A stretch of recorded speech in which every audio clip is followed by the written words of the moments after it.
जैसा कि आप लोग देख रहे हैं, जातीय जनगणना को लेकर राहुल गांधी और उनके पार्टी के नेता हों या इंडिया अलायंस के भी कई नेता जातीय जनगणना को लेकर काफी उत्तेजित नजर आ रहे हैं।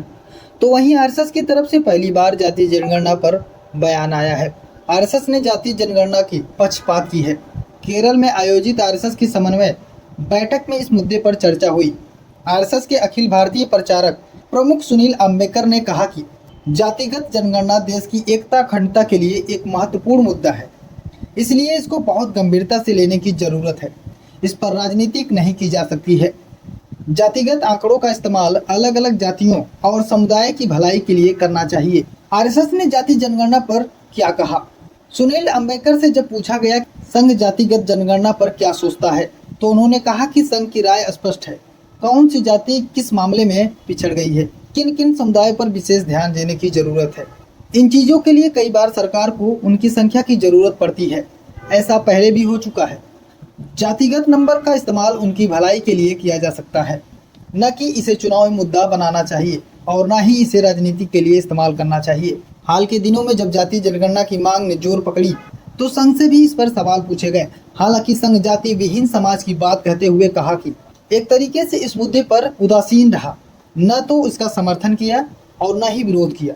पर अब जातीय जनगणना की तरफदारी क्यों करनी पड़ रही है? हाल के दिनों में जिस तरह संघ को आरक्षण या जातीय जनगणना का विरोध साबित करने की कोशिश हो रही थी, संघ उस पर अपना रुख साफ करना चाह रहा था। वह कहते हैं कि संघ का मानना है कि हिंदुओं में जाति के आधार पर भेदभाव नहीं होना चाहिए और जाति विहीन समाज की बात करते रहते हैं। पर अब जिस तरीके से जातीय जनगणना कराने की बात की है, उसे निश्चित तौर पर राजनीतिक दबाव मानेंगे। यह संघ की लाइन है ही नहीं। हर्षवर्धन त्रिपाठी कहते हैं कि आरएसएस ने जातीय जनगणना कराने की बात तो कही है, लेकिन साथ साथ यह भी कहा है कि इसका इस्तेमाल सिर्फ जातियों की भलाई के लिए होना चाहिए।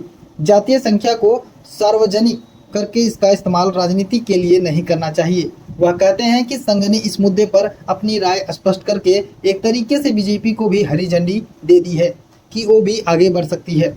चुनाव में नुकसान से बड़ा दबाव है।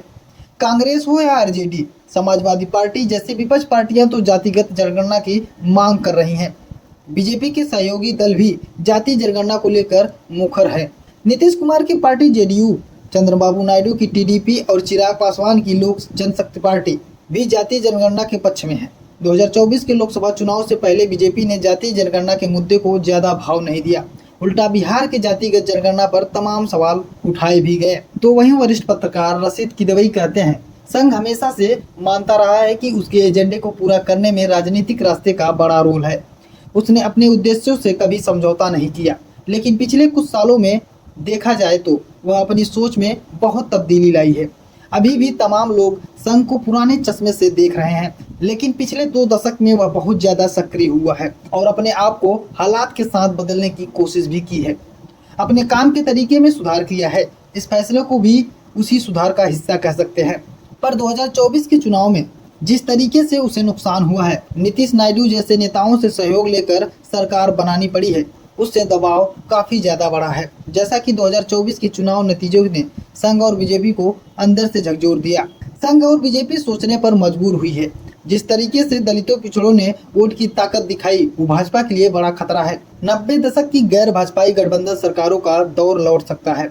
उसको रोकने के लिए एक तरीके से संघ को मजबूरन यहाँ स्टैंड लेना पड़ेगा। हाल के दिनों में कांग्रेस ने इस मुद्दे को बहुत एग्रेसिव तरीके से उठाया।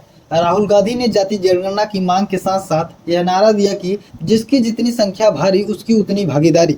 उन्होंने मांग की कि जातीय जनगणना के आंकड़ों के मुताबिक हर जाति को आरक्षण भी मिलना चाहिए। बीजेपी के सामने असल दुविधा यही है। बीजेपी को लगता है कि जातीय जनगणना के बाद नंबर के मुताबिक आरक्षण की मांग भी उठेगी। ऐसे में बीजेपी के परंपरागत अगड़ी जातियों के वोटर नाराज हो सकते हैं। तो आज के लिए बस इतना ही। अगर आपको अपनी राय देनी है तो जरूर दें। अगर आपके पास हमारे लिए कोई सुझाव है तो जरूर कमेंट करके और हमको बताएं।